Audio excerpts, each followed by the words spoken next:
Guys, আজকে তোমাদেরকে আমার রেসিপি দেখাবো। আজকে ভাত আর তোমার মাছ তরকারি কচু শাক করেছি। তো আজকে আমার মা বাড়ি নেই, মা গিয়েছে অল্প ডাক্তারের এখানে। তো মার শরীরটা বেশি ভালো না। তো যাই হোক, আমি এখন তোমাদেরকে দেখাবো কি কি সবজি বানানো হবে। তো দেখতে পাচ্ছ আমার দিদা বললো ঠিক আছে আমাকে দে, আমি কেটে দিচ্ছি। পরে আমার দিদা আমাকে কেটে দিয়েছে, দেখতে পাচ্ছ কী কী কেটে।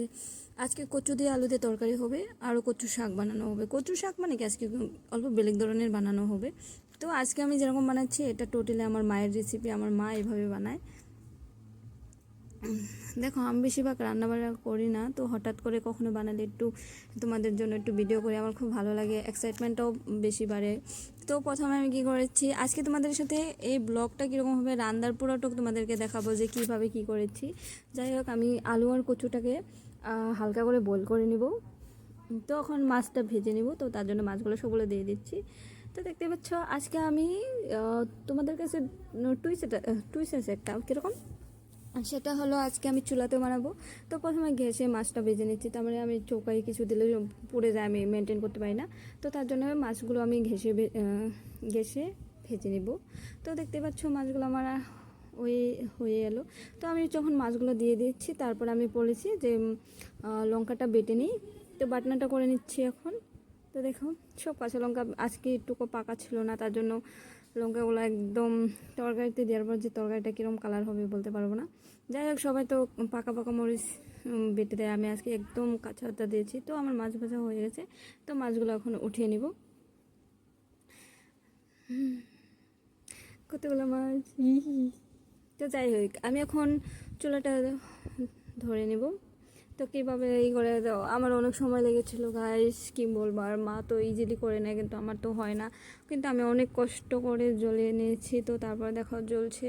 তো তোমরা কি বুঝবে আমি আজকে কত কষ্ট করে রান্না করেছি। আর আজকে অনেক গরম দিয়েছিলো, তারপরেও রান্না করতে হয়েছে। মা বাড়িতে না থাকলে রান্না তো করতেই হবে। এই দুঃখটা যার বাড়িতে মা না থাকে সে বুঝতে পায়, কী বলবো আর। যাই হোক, আমি রান্নায় চলে আসি আবার। তো আমি এখন কড়াইটা আমি চৌকাতে দিয়ে দিচ্ছি। তো যাই হোক, আমার তো ঘরোয়া ভাষা চৌকা বলে, বাট তোমাদের জন্য আমি চুলা বলছি, তো কে কোনটা বলে জানি না। যাই হোক, তো আমি আজকে আমার মায়ের রেসিপি বলেছি। আমার মা একদম সিম্পলভাবে রান্না করে। তো সেটা হলো তোমার জিরা সম্বাদ দিয়ে দিচ্ছি আর একটা তেজপাতা দিয়ে দিচ্ছি। তো তারপরে ওই বয়েল করা আলু আর কচুটাকে দিয়ে দিলাম। দিয়ে দেওয়ার পরে নেড়ে থাকো নেড়ে থাকো নেড়ে থাকো। তারপরে আসলে আমি বাটনাটা দিয়ে দিচ্ছি, লঙ্কা বাটা যেটা ছিল। তখন লবণ আর হলুদটা দিয়ে দিলাম। দিয়ে এখন ভালো করে আবার লাড়াচাড়া করে থাকো, লেড়ে থাকো লেড়ে থাকো। যাই হোক, আমার লাড়তে খুব ভালো লাগে। কে এরকম আছে যে লেড়ে থাকতে খুব ভালোবাসে। তো তোমাদেরকে আমি কিন্তু আজকে অল ডিটেলস দেখাচ্ছি যে কীভাবে কী রান্না করছি। তো তোমাদের কীরকম লাগে আমাকে কিন্তু কমেন্ট করে জানাবে। তো যাই হোক, এটা ভাজা হয়ে গেছে। ভাজা হওয়ার পরে তোমার হালকা করে ভেজে নিতে হয়, হালকা না ভালো করে ভেজে নিতে হয়। তারপরে ঝোলটা দিয়ে দিতে হয়, ঠিক আছে। তো আমার ঝোলটা হয়ে এসলো, তারপর মাছগুলো দিয়ে দিয়েছি।